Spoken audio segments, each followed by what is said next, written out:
D4U news देख रहे तमाम दोस्तों को दीपक भंडारी का नमस्कार। चर्चा करेंगे दिन भर की बड़ी खबरों पर। पंजाब में महंगी शिक्षा से परेशान लोगों के लिए पंजाब सरकार ने बड़ा फैसला लिया है। मुख्यमंत्री भगवंत मान ने प्राइवेट स्कूलों की फीस बढ़ाने पर रोक लगा दी है। इसके अलावा कोई भी प्राइवेट स्कूल बच्चों की किताबों और यूनिफॉर्म किसी खास दुकान से खरीदने के लिए दबाव नहीं बनाएगा। इसे लेकर पंजाब सरकार जल्द ही पॉलिसी भी जारी कर देगी। मुख्यमंत्री भगवंत मान ने कहा कि शिक्षा महंगी होने की वजह से आम आदमी लोगों की यह पहुंच से दूर हो गई है। अभिभावकों को मजबूरी में बच्चों को स्कूलों से हटाना पड़ रहा है, उनसे काम करवाना पड़ रहा है। ऐसा नहीं तो फिर वह बच्चों को ऐसी एजुकेशन दिलाने के लिए मजबूर हो जाते हैं जो आगे चलकर किसी काम नहीं आती। इसीलिए पंजाब सरकार ने शिक्षा से जुड़े ये फैसले किए हैं। कोई भी स्कूल 1 रुपया भी फीस नहीं बढ़ा पाएगा। इसी को लेकर भगवंत मान ने आदेश जारी कर दिए हैं। ਅੱਜ मैं एजुकेशन ਨਾਲ ਰਿਲੇਟਡ ਸਿੱਖਿਆ ਨਾਲ ਸੰਬੰਧਿਤ ਦੋ ਵੱਡੇ ਫੈਸਲੇ ਜੋ ਪੰਜਾਬ ਸਰਕਾਰ ਨੇ ਕੀਤੇ ਨੇ ਉਹਨਾਂ ਬਾਰੇ ਤੁਹਾਨੂੰ ਜਾਣੂ ਕਰਾਉਣਾ ਚਾਹੁੰਦਾ। ਪ੍ਰਾਈਵੇਟ ਸਕੂਲ ਜਿਹੜੇ ਨੇ ਪੰਜਾਬ ਦੇ ਵਿੱਚ ਉਹਨਾਂ ਨੂੰ ਤੁਰੰਤ ਪ੍ਰਭਾਵ ਤੇ ਅੱਜ ਤੋਂ ਆਦੇਸ਼ ਚਲੇ ਜਾਣਗੇ ਕਿ ਉਹ ਇਸ ਸਮੈਸਟਰ ਦੇ ਵਿੱਚ 1 ਵੀ ਰੁਪਈਆ ਫੀਸ ਨਹੀਂ ਵਧਾਉਣਗੇ। ਫੀਸ ਦੀ ਜਿਹੜੀ ਪਾਲਿਸੀ ਹੈ ਵਧਾਉਣ ਦੀ ਪਾਲਿਸੀ ਹੈ ਉਹਦੇ ਬਾਰੇ ਅਸੀਂ ਆਉਣ ਵਾਲੇ ਦਿਨਾਂ 'ਚ ਤੁਹਾਨੂੰ ਸਾਰੀ ਵਿਸਥਾਰ ਸਹਿਤ ਜਾਣਕਾਰੀ ਦੇਵਾਂਗੇ, ਡਿਟੇਲ ਦੇਵਾਂਗੇ। ਸੋ ਪਹਿਲਾ ਫੈਸਲਾ ਇਹ ਹੈ ਕਿ ਪੰਜਾਬ ਦੇ ਵਿੱਚ ਕੋਈ ਵੀ ਪ੍ਰਾਈਵੇਟ ਸਕੂਲ ਇਸ ਸਮੈਸਟਰ ਦੇ ਵਿੱਚ ਐਡਮਿਸ਼ਨਾਂ ਹੋਣਗੀਆਂ ਜਿਹੜੀਆਂ ਉਹਦੇ ਵਿੱਚ 1 ਵੀ ਰੁਪਈਆ ਫੀਸ ਨਹੀਂ ਵਧਾ ਸਕੇਗਾ। ਅਤੇ ਉਹਦੀ ਜਿਹੜੀ ਪਾਲਿਸੀ ਹੈ ਉਹ ਸਾਰੀ ਮਾਪਿਆਂ ਨਾਲ, ਸਕੂਲਾਂ ਦੇ ਪ੍ਰਿੰਸੀਪਲਸ ਨਾਲ ਜਾਂ ਉਹਨਾਂ ਦੇ ਮਾਲਕਾਂ ਨਾਲ ਬੈਠ ਕੇ ਡਿਸਕਸ ਹੋਊਗੀ। ਨੰਬਰ 2 ਤੇ ਕੋਈ ਵੀ ਸਕੂਲ ਪ੍ਰਾਈਵੇਟ ਜਿਹੜਾ ਹੈ ਉਹ ਕਿਸੇ ਖਾਸ ਦੁਕਾਨ ਦਾ ਐਡਰੈਸ ਨਹੀਂ ਦੇਵੇਗਾ ਕਿ ਐਸੇ ਦੁਕਾਨ ਤੋਂ ਕਿਤਾਬਾਂ ਖਰੀਦਣੀਆਂ ਨੇ ਜਾਂ ਵਰਦੀਆਂ ਖਰੀਦਣੀਆਂ ਨੇ। ਘੱਟੋ ਘੱਟ ਉਸ ਇਲਾਕੇ ਦੀਆਂ ਸਾਰੀਆਂ ਕਿਤਾਬਾਂ ਦੀਆਂ ਦੁਕਾਨਾਂ, ਡਿਪੈਂਡਸ ਕਿ ਉਸ ਪਾਪੂਲੇਸ਼ਨ ਕਿੰਨੀ ਹੈ, ਉਸ ਹਲਕੇ ਦੀ, ਉਸ ਇਲਾਕੇ ਦੀ ਆਬਾਦੀ ਕਿੰਨੀ ਹੈ। ਜੇ 5 ਦੁਕਾਨਾਂ ਨੇ ਤਾਂ 5 ਦੇ ਐਡਰੈਸ ਦੇਣੇ ਪੈਣਗੇ। 10 ਨੇ, 20 ਨੇ, 25 ਨੇ, 30 ਨੇ। ਇਹ ਮਾਪਿਆਂ 'ਤੇ ਨਿਰਭਰ ਹੈ ਕਿ ਉਹਨਾਂ ਨੂੰ ਜਿੱਥੋਂ ਵੀ ਸਹੀ ਲੱਗਦਾ ਉੱਥੋਂ ਉਹ ਖਰੀਦ ਲੈਣ ਅਤੇ ਉਸ ਪ੍ਰਾਈਵੇਟ ਸਕੂਲ ਜਿਹੜੇ ਨੇ ਉਹਨਾਂ ਨੂੰ ਆਪਣੀਆਂ ਕਿਤਾਬਾਂ ਸਿਲੇਬਸ ਦੀਆਂ ਅਤੇ ਵਰਦੀਆਂ ਉਹ ਹਰੇਕ ਦੁਕਾਨ ਨੂੰ ਉਪਲਬਧ ਕਰਾਉਣੀਆਂ ਪੈਣਗੀਆਂ। ਇਹਦੇ ਬਾਰੇ ਵੀ ਪਾਲਿਸੀ ਜਿਹੜੀ ਹੈ ਉਹ ਬਾਅਦ 'ਚ ਆ ਜਾਊਗੀ, ਪਰ ਆਹ ਜੋ 2 ਆਦੇਸ਼ ਨੇ ਇਹ ਤੁਰੰਤ ਪ੍ਰਭਾਵ 'ਤੇ ਲਾਗੂ ਹੋਣਗੇ। ਮੈਂ ਫਿਰ ਦੱਸ ਦਿੰਦਾ, ਪ੍ਰਾਈਵੇਟ ਸਕੂਲ ਜਿੰਨੇ ਵੀ ਨੇ ਪੰਜਾਬ 'ਚ ਉਹ ਇਸ ਵਾਰ ਇਸ ਸਮੈਸਟਰ ਦੇ ਵਿੱਚ 1 ਵੀ ਰੁਪਈਆ ਫੀਸ ਨਹੀਂ ਵਧਾ ਸਕਦੇ ਅਤੇ ਉਹ ਕਿਸੇ ਵੀ ਮਾਪਿਆਂ ਨੂੰ ਇਹ ਮਜਬੂਰ ਨਹੀਂ ਕਰ ਸਕਦੇ ਕਿ ਐਸੇ ਦੁਕਾਨ ਤੋਂ ਵਰਦੀਆਂ ਖਰੀਦੋ ਜਾਂ ਐਸੇ ਦੁਕਾਨ ਤੋਂ ਕਿਤਾਬਾਂ ਮਿਲਣਗੀਆਂ। ਇਹਦੇ ਬਾਰੇ ਡਿਟੇਲਡ ਪਾਲਿਸੀ, ਐਜੂਕੇਸ਼ਨ ਪਾਲਿਸੀ ਬੜੀ ਜਲਦੀ ਪੰਜਾਬ ਦੇ ਲੋਕਾਂ ਦੇ ਸਾਹਮਣੇ ਆਊਗੀ। ਸੋ ਇਸ ਕਰਕੇ ਵਿੱਦਿਆ ਮਨੁੱਖ ਦਾ ਤੀਜਾ ਨੇਤਰ ਹੈ ਅਤੇ ਤੀਜੇ ਨੇਤਰ ਨੂੰ ਖੋਲ੍ਹਣ ਵਾਸਤੇ ਆਮ ਆਦਮੀ ਪਾਰਟੀ ਦੀ ਸਰਕਾਰ ਤੁਹਾਡੇ ਨਾਲ है। ਤੁਹਾਡੇ सहयोग ਤੇ ਤੁਹਾਡੇ समर्थन की लोड़ है। दिल्ली के मुख्यमंत्री अरविंद केजरीवाल के घर के पास प्रदर्शन कर रहे लोगों ने बुधवार को तोड़फोड़ कर दी। बुधवार को सुबह करीब 11:30 बजे भारतीय जनता युवा मोर्चा के 150 से 200 प्रदर्शनकारी मुख्यमंत्री अरविंद केजरीवाल के घर आईपी कॉलेज के पास लिंक रोड पर प्रदर्शन कर रहे थे। केजरीवाल ने कश्मीरी पंडितों पर टिप्पणी की थी। इस पर माफी की मांग करते हुए यह धरना शुरू किया गया था। दोपहर करीब 1 बजे कुछ प्रदर्शनकारी बैरिकेड्स तोड़कर मुख्यमंत्री के निवास के बाहर पहुंच गए, जहां उन्होंने नारेबाजी की और हंगामा भी किया। प्रदर्शनकारी अपने साथ भगवा पेंट का एक छोटा डिब्बा लेकर आए थे, जिसे उन्होंने मेन गेट पर पो दिया। इस हंगामे के बीच एक बूम बैरियर के साथ साथ सीसीटीवी कैमरा भी टूट गया। इसी को लेकर दिल्ली के उप मुख्यमंत्री मनीष सिसोदिया ने कहा कि पंजाब में आम आदमी पार्टी के हाथों करारी हार खाने के बाद भाजपा घिनौनी हरकतों पर उतर आई है। सिसोदिया ने कहा कि भाजपा अरविंद केजरीवाल की हत्या करवाना चाहती है। भाजपा की इस हरकत को देश कतई बर्दाश्त नहीं करेगा।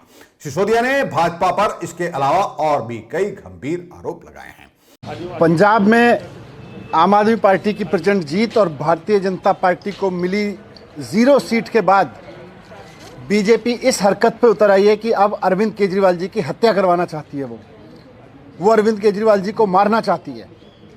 आज पुलिस की मौजूदगी में पुलिस के साथ भारतीय जनता पार्टी के गुंडे मुख्यमंत्री जी अरविंद केजरीवाल जी के घर पे पहुंचाए गए।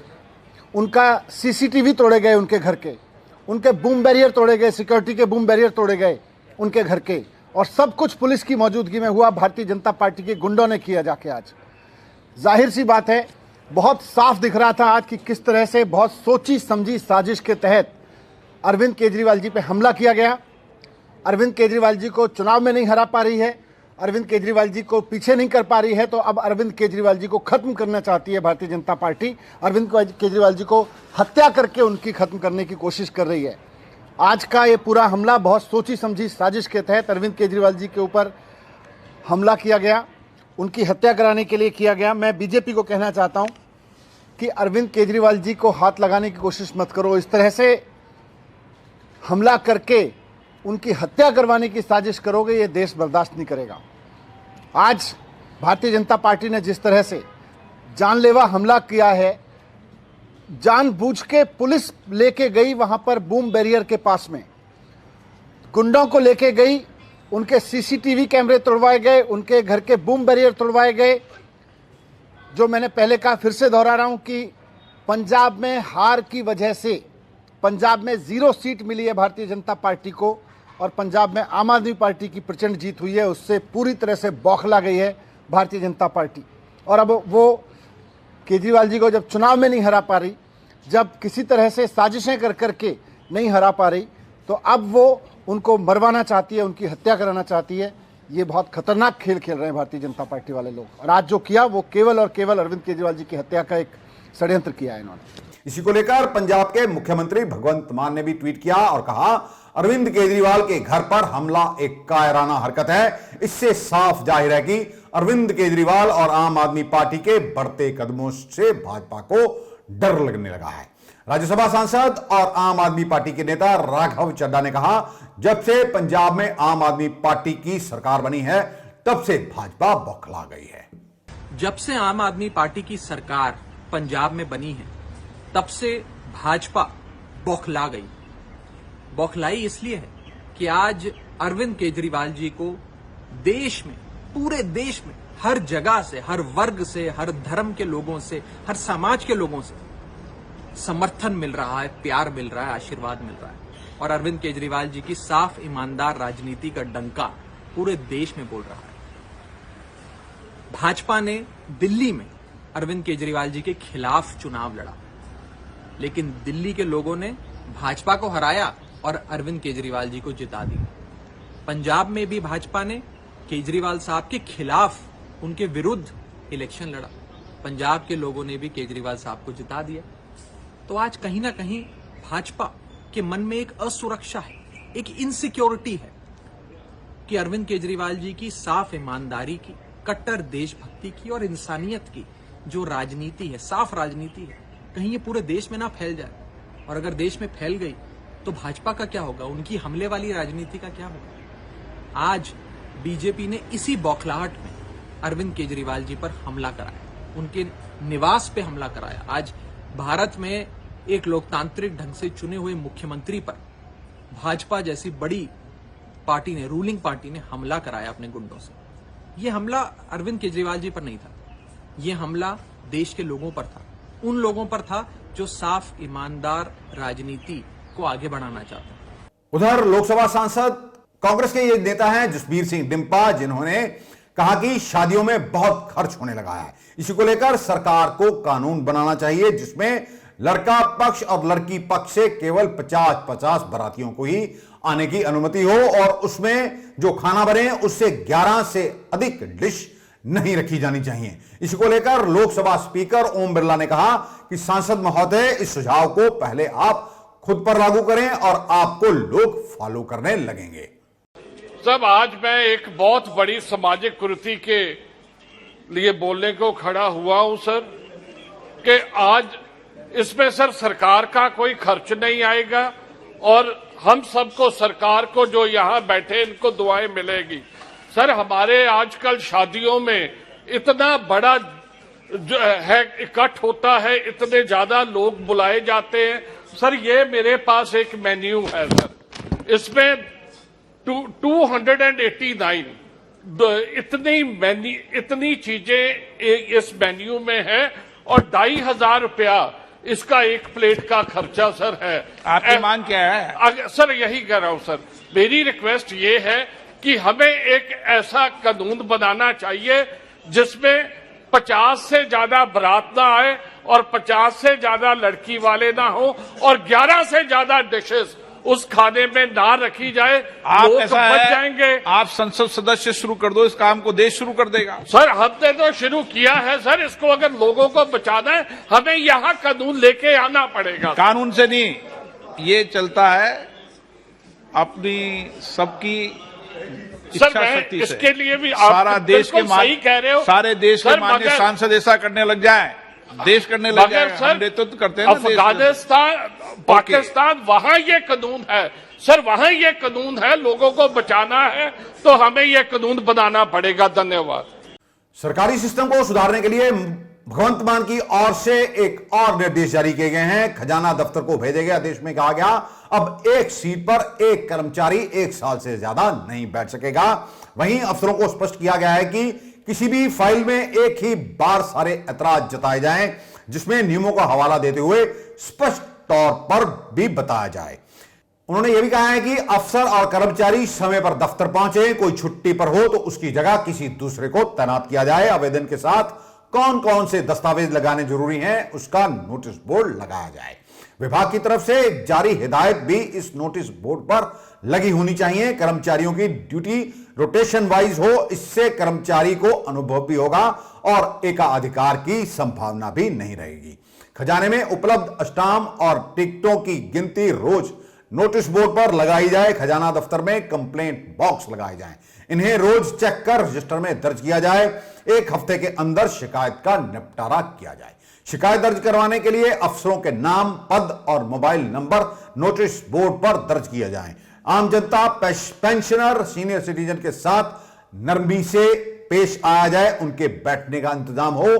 किसी किस्म की चूक हो तो संबंधित अधिकारी और कर्मचारी जिम्मेदार होंगे।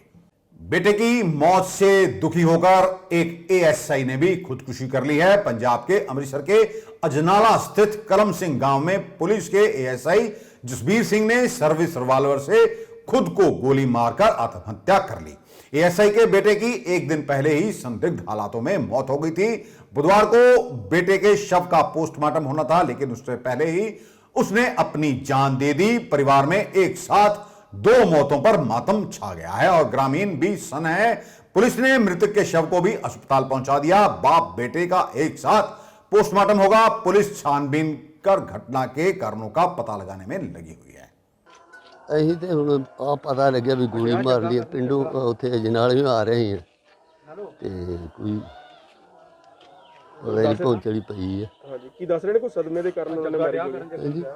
ਹਾਂਜੀ ਹਾਂਜੀ ਉਹ ਮੁੰਡਾ ਜਿਹੜਾ ਨਾ ਇਹਨਾਂ ਦਾ ਕੋਈ ਉੱਥੇ ਢਾੜੀਵਾਲ ਬੰਨੀ ਜਾ ਕੇ ਉਹਨੂੰ ਕਿਸੇ ਨੇ ਗੋਲੀ ਮਾਰੀ ਹੈ, ਪਤਾ ਨਹੀਂ ਕਿਸੇ ਨੇ ਮਾਰੀ ਹੈ, ਕੀ ਹੋਇਆ ਕਿਨੇ, ਮੈਨੂੰ ਇਹਨਾਂ ਪਤਾ ਵੀ ਨਹੀਂਗਾ। ਤੇ ਇਹ ਉਹਦੀ ਟੈਨਸ਼ਨ ਸੀਗੀ। ਰਾਜਸਥਾਨੀ ਹੈ ਇਹ ਸਰ ਮੇਰਾ ਨਾਮ ਲਖਬੀਰ ਸਿੰਘ ਹੈ ਤੇ ਮੇਰਾ ਬ੍ਰਦਰ ਹੈ ਜਸਬੀਰ ਸਿੰਘ ਤੇ ਇਹਨੇ ਕੱਲ ਦਾ ਟੈਨਸ਼ਨ ਦੇ ਵਿੱਚ ਹੀ ਤੇ ਟੈਨਸ਼ਨ ਦੇ ਵਿੱਚ ਹੀ ਆ ਕੇ ਤੇ ਆਪਣੇ ਉਹ ਮਾਰ ਲਿਆ ਤੇ ਅਸੀਂ ਲੈ ਕੇ ਜਾਣ ਡਏ ਤੇ ਇਸੇਪੁਰ ਲਾਗੇ ਜਾ ਕੇ ਇਹਨਾਂ ਦੀ ਡੈਥ ਹੋ ਗਈ ਤੇ ਉੱਥੋਂ ਫਿਰ ਵਾਪਸ ਲੈ ਕਾਦੀ ਟੈਨਸ਼ਨ ਹੈ? ਬੇਟੇ ਦੀ ਡੈਥ ਹੋਈ ਦੀ, ਬੇਟੇ ਦਾ ਵੀ ਇਸ ਤਰ੍ਹਾਂ ਹੀ ਕੇਸ ਹੋਇਆ ਨਾ ਤੇ ਉਹਦੇ ਕਰਕੇ ਬਹੁਤ ਜ਼ਿਆਦਾ ਸੀ ਤੇ ਕੀ ਬੇਟੇ ਦਾ ਕੀ ਨਾਂ ਸੀ ਤੇ ਕੀ ਉਹਦੀ ਕੀ ਗੱਲ ਹੋਈ ਸਾਰੀ? ਬੇਟੇ ਦਾ ਨਾਂ ਗਗਨਦੀਪ ਸੀ ਤੇ ਉਹਦੇ ਵੀ ਸਰ ਕਿਸੇ ਨੇ ਗੋਲੀ ਮਾਰੀ ਆ ਦਾ ਕਹਿਣ ਡਏ ਆ ਤੇ ਹੁਣ ਪੋਸਟਮਾਰਟਮ ਵਾਸਤੇ ਉੱਥੇ ਗਿਆ ਆ ਤੇ ਹੁਣ ਬਾਅਦ ਚ ਪਤਾ ਲੱਗੇਗਾ ਵੀ ਕੀ ਗੱਲ ਹੋਈ ਹੈ ਤੇ ਕੀ ਕਿਹੜੀ ਜਗ੍ਹਾ ਮਾਰੀ ਬੇਟੇ ਨੂੰ ਗੋਲੀ? ਗੇਟੇ ਉਹਨੇ ਇੱਥੋਂ ਬਟਾਲੇ ਤੋਂ ਅੱਗੇ ਧਾਰੀਵਾਲ ਦੇ ਲਾਗੇ ਬੰਨੇ ਜੇ ਕੋਈ ਪਿੰਡਾ ਪਿੰਡ। ਉਹਦੇ ਗਮ ਚੜ ਕੇ ਕੀਤਾ ਜੀ? ਹਾਂਜੀ ਉਹਦੀ ਟੈਨਸ਼ਨ ਦੇ ਵਿੱਚ ਹੀ ਆ ਕੇ ਤੇ ਤੇ ਇਹ ਕਿਹੜੀ ਸਵਾਰ ਇਹਨਾਂ ਦੇ ਆਪਣੀ ਪਰਸਨਲ ਹੈਗੀ ਆ ਰਿਵਾਲਵਰ ਜਿੱਦਾਂ ਗੋਲੀ ਮਾਰੀ ਗਈ ਗਨ ਨਾਲ ਮਾਰੀ? ਨਹੀਂ ਪਰਸਨ ਜਿਹੜਾ ਜਿਸ ਤਰ੍ਹਾਂ ਡਿਊਟੀ ਵਾਲਿਆਂ ਦੇ ASI ਕੋਲੇ ਹੁੰਦਾ ਹੈ ਉਹੋ ਹੀ ਰਿਵਾਲਵਰ ਦੇ ਨਾਲ ਮਾਰੀ ਚ ਗੋਲੀ। पंजाब के लंबी शहर में हुए कांड के बाद हड़ताल पर गए राजस्व अधिकारियों को मुख्यमंत्री भगवंत मान ने बुला लिया है। 5 अप्रैल को सुबह 10 बजे राजस्व अधिकारियों के विभिन्न संगठनों के नेताओं को सिविल सचिवालय में पहुंचने को कहा गया है। इस संबंध में मुख्यमंत्री कार्यालय ने डीसी मुक्तसर के माध्यम से संदेश भी जारी कर दिया है। आपको बता दें कि लंबी में सुंडी के हमले से हुए फसलों के नुकसान की गिरदावरी को लेकर विभिन्न किसान संगठनों ने लंबी तहसील परिसर में राजस्व अधिकारियों को बंदी बना लिया था। उन्हें देर तक दफ्तर में बंद करके रखा गया था, जिसके बाद अपनी सुरक्षा को लेकर फील्ड और दफ्तरी स्टाफ ने गुहार लगाई थी और हड़ताल पर चले गए थे। तहसीलदार, पटवारी, कानूगो, दफ्तरी स्टाफ और राजस्व अधिकारियों के कलम छोड़ हड़ताल पर चले जाने से तहसीलों में रजिस्ट्री से लेकर अन्य प्रमाण पत्रों के बनाने तक का काम प्रभावित हो गया है। इसको देखते हुए मुख्यमंत्री ने राजस्व अधिकारियों के विभिन्न संगठनों के नेताओं को बैठक का समय दिया है। पंजाब पटवार यूनियन का कहना है कि पंजाब सरकार ने सुंडी के कारण बर्बाद हुई फसल के मुआवजे की घोषणा कर रखी है। पंजाब में जहां भी फसल का नुकसान हुआ है वहां पटवारी रिपोर्ट तैयार कर रहे हैं। इसके बावजूद सोमवार को दोपहर को लंबी में मुआवजे को लेकर विरोध प्रदर्शन कर रहे किसानों ने कई अधिकारियों को बंदी बना लिया था। लगातार बढ़ रही पेट्रोल व गैस की कीमतों को लेकर राहुल गांधी की ओर से ट्वीट किया गया है, जिसमें उन्होंने प्रधानमंत्री नरेंद्र मोदी पर तंज कसा है। उन्होंने लिखा है कि पेट्रोल, डीजल, गैस का रेट कितना बढ़ाऊं, लोगों की खर्च पे चर्चा कैसे रुकवाऊं, युवा को रोजगार के खोखले सपने कैसे दिखाऊं, आज किस सरकारी कंपनी को बेचूं, किसानों को और लाचार कैसे करूं। पंजाब में बनी आम आदमी पार्टी की सरकार ने सभी इंप्रूवमेंट ट्रस्ट भंग कर दिए हैं, जिसके बाद कांग्रेस सरकार के समय से नियुक्ति सभी चेयरमैनों और ट्रस्टियों की छुट्टी हो गई है। वहीं मंडी बोर्ड चेयरमैन लाल सिंह, पनकोफेड के चेयरमैन अवतार सिंह और पीआरटीसी के चेयरमैन सतविंदर सिंह भी शामिल हैं। इनके अलावा पीएसआईईसी के डायरेक्टर हरमेश चंद्र, इन्फोटेक के उप चेयरमैन कार्तिक वडेरा, डायरेक्टर मंजीत सिंह सरोया, सतीश कांसल, सुरजीत सिंह और डॉक्टर नरेश पुरथी ने भी इस्तीफा दे दिया है। नया चेयरमैन बनाए जाने तक संबंधित जिलों के डिप्टी कमिश्नरों को ट्रस्ट का कार्यभार सौंपने के आदेश जारी कर दिए गए हैं। उन्हें बतौर चेयरमैन इंप्रूवमेंट ट्रस्ट का चार्ज दे दिया गया है। पंजाब में इस वक्त 28 इंप्रूवमेंट ट्रस्ट हैं, जिनमें जालंधर, लुधियाना, अमृतसर और पटियाला को लेकर काफी उठापटक मची हुई थी। केंद्र सरकार ने पंजाब की आम आदमी पार्टी की सरकार को एक और झटका दे दिया है। केंद्र ने रूरल डेवलपमेंट फंड के 1100 करोड़ रुपए जारी करने पर रोक लगा दी है। केंद्र का कहना है कि पंजाब सरकार पहले देहाती विकास एक्ट 1987 में संशोधन करे, उसके बाद फंड जारी किए जाएंगे। आपको बता दें कि पिछली कांग्रेस सरकार ने ग्रामीण विकास के लिए मिले फंड को किसानों की कर्ज माफी में खर्च कर दिया था, जिसके बाद केंद्र ने यह सख्ती दिखाई है।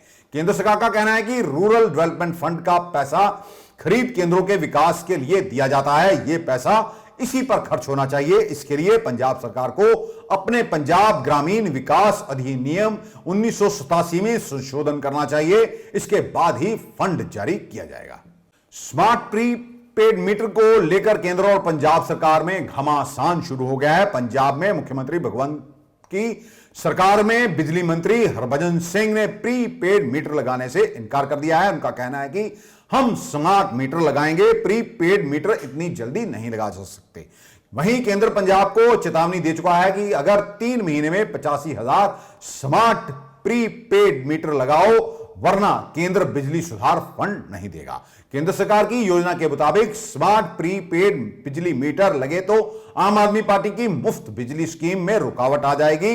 आम आदमी पार्टी ने वादा किया था कि सरकार बनने के बाद हर घर को 300 यूनिट मुफ्त बिजली दी जाएगी।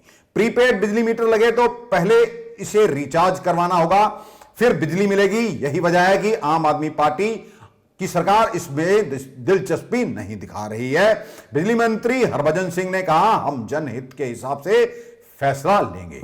वहीं किसान नेताओं का कहना है कि यदि पंजाब में प्रीपेड बिजली मीटर लगाए गए तो किसान संगठनों की ओर से इसका विरोध किया जाएगा। 300 ਯੂਨਿਟ ਕਿਵੇਂ ਮਚਾਊਗਾ ਬੰਦਾ? ਯੂਨਿਟ ਤਾਂ 400 ਵੀ ਮਚ ਸਕਦੀ ਹੈ, 500 ਵੀ, 200 ਵੀ ਰਹਿ ਸਕਦੀ ਹੈ। ਇਹਦੇ ਤਾਂ ਕੋਈ ਪਾਬੰਦੀ ਨਹੀਂ ਚਾਹੀਦੀ। ਅਸੀਂ ਇਸ ਤਰੀਕੇ ਦੀ ਮੁਫਤ ਜਿਹੜੀ ਚੀਜ਼ ਦਿੰਦੇ ਨੇ, ਅਸੀਂ ਹੱਕ 'ਚ ਨਹੀਂ ਹੈਗੇ ਜਥੇਬੰਦੀਆਂ। ਅਸੀਂ ਕਹਿੰਦੇ ਹਾਂ ਰੇਟ ਘਟਾ ਦੇਣਾ, ਜਿਵੇਂ 10 ਰੁਪਏ ਯੂਨਿਟ ਹੈ, ਜਿੰਨਾ ਇਹ ਘਟਾ ਸਕਦੇ ਨੇ 5 ਰੁਪਏ ਯੂਨਿਟ ਕਰ ਦੇਣ। ਭਾਵੇਂ ਕੋਈ ਕਾਰਖਾਨਾ ਚਲਾਉਂਦਾ, ਚਾਹੇ ਘਰੇ ਵਰਤਦਾ, ਚਾਹੇ ਦੁਕਾਨਦਾਰ ਹੈ, ਉਹਦੇ ਰੇਟ ਘਟਾਉਣ। ਇਹ ਕੀ ਮਤਲਬ ਵੀ ਜੇ ਤੁਸੀਂ ਇੰਨੀਆਂ ਯੂਨਿਟਾਂ ਕਰੋਗੇ ਤਾਂ ਮਦਦ ਕਰਾਂਗੇ। ਬਾਕੀ ਕਹਿੰਦੇ ਨੇ ਕਾਰਡ ਪਾਓ ਨਵੇਂ ਮੀਟਰ ਵਾਲਾ, ਅਸੀਂ ਉਹਦਾ ਵੀ ਵਿਰੋਧ ਕਰਾਂਗੇ। ਜਥੇਬੰਦੀਆਂ ਬਿਲਕੁਲ ਨਹੀਂ ਲੱਗਣ ਦੇਵਾਂਗੇ। ਅਸੀਂ ਲੜਾਈ ਲੜਾਂਗੇ। ਸਾਡਾ ਤੁੱਤੋਂ ਦੀ ਹੁੰਦਾ ਕਿ ਜਾਂ ਸਰਕਾਰਾਂ ਦਾ ਹੁੰਦਾ, ਇਹਦੀ ਕਹਾਣੀ ਹੈ। मिस यूनिवर्स हरनाज कौर संधू ने पंजाब के लोगों को नशे के खिलाफ जागरूकता फैलाने की मुहिम का आगाज शुरू करने की बात कही है। खिताब जीतने के बाद वह पहली बार चंडीगढ़ पहुंची। उन्होंने पंजाब में नशीली दवाओं की समस्या पर अपने विचार भी साझे किए। हरनाज कौर संधू ने पंजाब के मुख्यमंत्री भगवंत मान से भी मुलाकात की और वहां पर राघव चड्ढा भी मौजूद थे।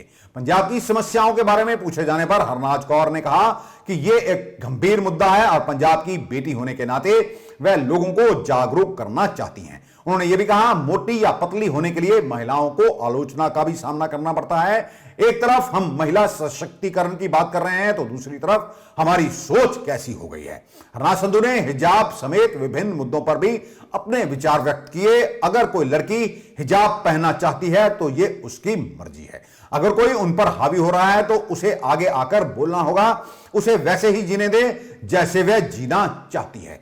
हम अलग अलग संस्कृतियों की महिलाएं हैं और हमें एक दूसरे का सम्मान करना चाहिए। आपको बता दें कि 21 साल की संधू ने 21 साल के अंतराल के बाद भारत के लिए मिस यूनिवर्स का खिताब जीता है। And in the end of the day, if that girl is dominated by the patriarchy system, or if that girl is wearing hijab, that's her choice. Even if she's getting dominated, she needs to come and speak. Unless she doesn't support herself, how can I support her? And if that's her choice, then that's her choice. Let her live the way she wants to live. So in both ways, she needs to come and speak about that. It's my choice, or I'm getting dominated, and I need to stop. And I'm there to support. And that's all about it. Because we are women of all colors. We are women of different cultures. We need to respect each other. Let them live the way they want to live. And I think we all have different lives, so I don't want to pressurize somebody and dominate somebody else. श्रोमणी गुरुद्वारा प्रबंधक committee ने 9 अरब 88 करोड़ 15 लाख 33,780 रुपए का budget पारित कर दिया है। इसी दौरान श्रोमणी कमेटी के अध्यक्ष एडवोकेट हरजिंदर सिंह धामी की ओर से 12 प्रस्ताव भी पेश किए गए। साडा जिहड़ा खर्च इन्हां ने वो 9 अरब 88 करोड़ 15 लाख ਦੇ ਲਗਭਗ ਦਿੱਤਾ। ਇਹਦੇ ਵਿੱਚ ਮੈਂ ਤੁਹਾਨੂੰ ਸਪਸ਼ਟ ਕਰਨਾ ਚਾਹੁੰਦਾ ਕਿਉਂਕਿ ਅਸੀਂ ਵਿਦਿਅਕ ਅਦਾਰੇ ਵੀ ਚਲਾ ਰਹੇ ਹਾਂ। ਸਾਡੇ ਜਿਹੜੇ ਵਿਦਿਅਕ ਅਦਾਰੇ ਆ ਉਹਨਾਂ ਦੇ ਵਿੱਚ ਸਾਡੇ ਕੋਲ ਲਗਭਗ ਜਿਹੜੀ ਆਮਦਨ ਆ ਉਹ 175 ਕਰੋੜ ਦੇ ਲਗਭਗ ਆਉਂਦੀ ਹੈ। ਟੋਟਲ ਸਾਡਾ ਜਿਹੜਾ ਤਕਰੀਬਨ ਵਿਦਿਆ ਦਾ ਖਰਚਾ ਉਹ 231 ਕਰੋੜ ਰੁਪਏ ਦਾ। ਇਹ ਜਿਹੜੇ ਸਿੱਧੇ ਤੌਰ ਤੇ ਅਸੀਂ ਤਕਰੀਬਨ 28 ਕਰੋੜ 23,18,795 ਰੁਪਏ ਵਿਦਿਅਕ ਅਧਿਕਾਰੀਆਂ ਨੂੰ ਦਿੰਨੇ ਆ ਤੇ 1 ਕਰੋੜ 47 ਲੱਖ ਰੁਪਈਆ ਸਾਡਾ ਜਿਹੜਾ ਉਹ ਪ੍ਰੈਸਾਂ ਦਾ ਜਿਹੜੀਆਂ ਤਨਖਾਹਾਂ ਆਦਿ ਆ ਉਹਦਾ ਖਰਚਾ। ਸੋ ਘਾਟੇ ਦਾ ਬਜਟ ਨਹੀਂ ਕਦੇ ਵੀ ਹੁੰਦਾ ਕਿਉਂਕਿ ਸ਼੍ਰੋਮਣੀ ਗੁਰਦੁਆਰਾ ਪ੍ਰਬੰਧਕ ਕਮੇਟੀ ਦਾ ਜਿਹੜਾ ਸੋਰਸ ਆ ਆਪਣਾ ਉਹ FDRs ਆ ਜਾਂ ਇਹਨਾਂ ਦੇ ਕੋਲ ਦੁਕਾਨਾਂ ਕਿਰਾਏ ਤੇ ਆ ਜਾਂ ਇਹਨਾਂ ਦੇ ਵਿਦਿਅਕ ਅਦਾਰੇ ਆਪਣੇ ਐਗਰੀਕਲਚਰਿਸਟ ਆ। ਇਹ ਜਿਹੜੇ ਸਾਨੂੰ ਦਫਾ 85 ਦੇ ਗੁਰਦੁਆਰਾ ਸਾਹਿਬਾਨ ਆ ਉਹ ਲਗਭਗ ਸਾਨੂੰ 33% ਜਿਹੜਾ ਆ ਉਹ ਆਪਣੇ ਫੰਡਾਂ ਚੋਂ ਫੰਡ ਦਿੰਦੇ। ਉਹ ਵੀ ਜੇ ਉਹਨਾਂ ਕੋਲ ਪੂਰੇ ਹੋ ਗਏ, ਜੇ ਪੂਰੇ ਨਾ ਹੋਣ ਤਾਂ ਉਹ ਵੀ ਘਟ ਜਾਂਦੇ ਆ। ਸੋ ਇਹ ਅਪਰੋਕਸੀਮੇਟ ਜਿਹੜਾ ਆ ਬਜਟ ਹੁੰਦਾ। ਸੋ ਇਹ ਸਾਡਾ ਤਕਰੀਬਨ ਸਾਰਾ ਬਜਟ ਜਿਹੜਾ ਪੰਜੌਲੀ ਸਾਹਿਬ ਨੇ ਪੇਸ਼ ਕੀਤਾ ਉਹ ਸਾਰਾ ਹਾਊਸ ਨੇ ਜਕਾਰਿਆਂ ਦੀ ਗੂੰਜ ਨਾਲ ਪ੍ਰਵਾਨਿਤ ਕੀਤਾ। एसजीपीसी के सदस्य अमरीक सिंह शाहपुर ने श्री अकाल तख्त साहब के जथेदार ज्ञानी हरप्रीत सिंह को मांग पत्र सौंपा है जिसमें कहा है पूर्व मुख्यमंत्री प्रकाश सिंह बादल का फखरे कौम वापस किया जाए। वाहिगुरू जी का खालसा वाहिगुरू फतेह।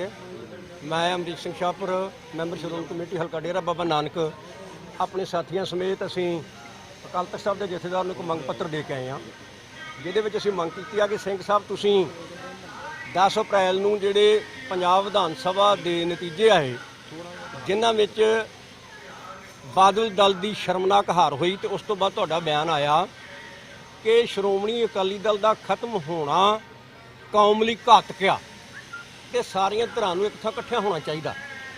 ਤਾਂ ਅਸੀਂ ਉਹਨਾਂ ਨੂੰ ਇਹ ਬੇਨਤੀ ਕੀਤੀ ਆ ਕਿ ਸਿੰਘ ਸਾਹਿਬ ਜੀ, ਇਹ ਖਾਤਮਾ ਅਕਾਲੀ ਦਲ ਦਾ ਹੋਇਆ ਕਿਉਂ? ਅੱਜ ਅਸੀਂ ਇਕੱਠੇ ਕਰਨ ਦੀ ਗੱਲ ਤੇ ਕਰਦੇ ਹਾਂ। ਜਿਹੜੀ ਧਿਰ ਲੰਬੇ ਸਮੇਂ ਤੋਂ ਇੱਥੇ ਕਾਬਜ਼ ਆ, ਜਿਹਦੇ ਕਰਕੇ ਸ਼੍ਰੋਮਣੀ ਅਕਾਲੀ ਦਲ ਦੀ ਇਹ ਸ਼ਰਮਨਾਕ ਹਾਰ ਹੋਈ ਆ, ਇਹ ਹੋਈ ਕਿਉਂ? ਇਹਦਾ ਮੰਥਨ ਕੀਤਾ ਜਾਵੇ। ਜਿਸ ਧਿਰ ਨੇ ਅੱਜ ਪੰਜਾਬੀਆਂ ਨੇ, ਸਿੱਖਾਂ ਨੇ ਇਹਨਾਂ ਨੂੰ ਇੱਕ ਮੱਤ ਦੇਤੀ ਆ ਵੀ ਤੁਸੀਂ ਨਾ ਤੇ ਤੁਹਾਡੇ ਮਨ 'ਚ ਗੁਰੂ ਗ੍ਰੰਥ ਸਾਹਿਬ ਦੀ ਕੋਈ ਕਦਰ ਆ, ਨਾ ਤੁਸੀਂ ਤਖ਼ਤ ਸਾਹਿਬ ਦੀ ਕੋਈ ਮਾਣ ਮਰਜ਼ਾਦਾ ਤੁਸੀਂ ਸਮਝਦੇ ਹੋ। ਕਦੀ ਇਸ ਤਰ੍ਹਾਂ ਹੋਇਆ ਕਿ ਸਿੰਘ ਸਾਹਿਬਾਨ ਨੂੰ ਸਰਦਾਰ ਪ੍ਰਕਾਸ਼ ਸਿੰਘ ਬਾਦਲ ਆਪਣੀ ਸਰਕਾਰੀ ਕੋਠੀ ਵਿੱਚ ਸੱਦ ਕੇ ਨਹੀਂ ਤੇ ਡਿਮਾਂਡ ਕੀ ਕੀਤੀ, ਕਿਹੜੇ ਕਿਤਾਬ ਦੀ ਵਾਪਸ ਦੀ ਗੱਲ ਆਖੀ ਹੈ?